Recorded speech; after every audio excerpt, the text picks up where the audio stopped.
I mean, I definitely felt like we had a lot more energy, a lot more effort. Guys were locking in, trying to defend. You know, that's a tough matchup for anybody in the league. Thus their record and where they're sitting right now in the West, and where they sit as a whole in the NBA. Got a lot of savvy vets over there and some really exciting young players. So I was definitely, for us to be, down a few men, definitely happy about the effort I saw. Always disappointing to lose.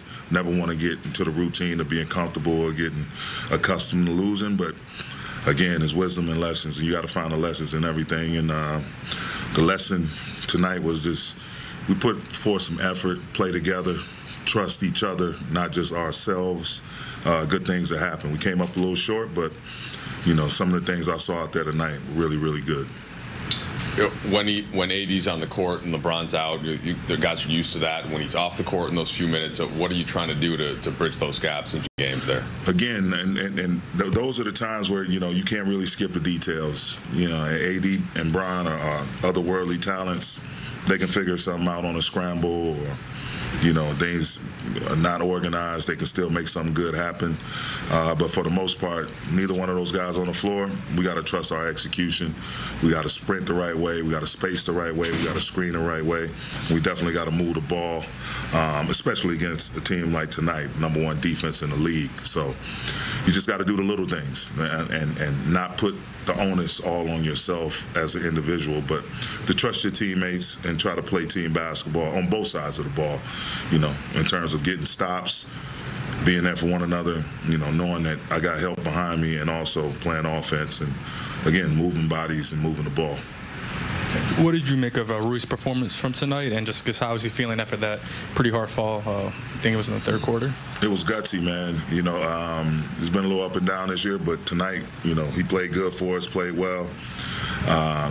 He seems to be okay right now, but after a fall like that, it's tough to gauge it when your adrenaline is still flowing. But, we'll see how he is when he wakes up in the morning.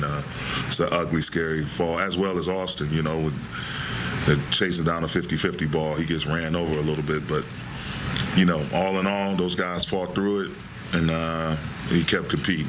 And so that's all you can ask for. Darvin, AD last night, in addition to what Gabe said, AD said something like, help isn't coming. Like, there's no rest. If we're going to figure this out, it's got to be from within. I don't think anybody would have faulted. We know he's battling some ankle stuff if tonight was not a night for him. But what did you see from him in a toughness and the way that he attacked Gobert? What did you make of him? And in your 2 years around him, I guess, do you have a new appreciation for how serious about winning? Yeah, he's extremely serious about winning. He could care less if he gets the credit or not. And so, him being up there tonight, knowing that Bron would be out, he tried to put the team on his shoulders, and I thought he did that for the most part.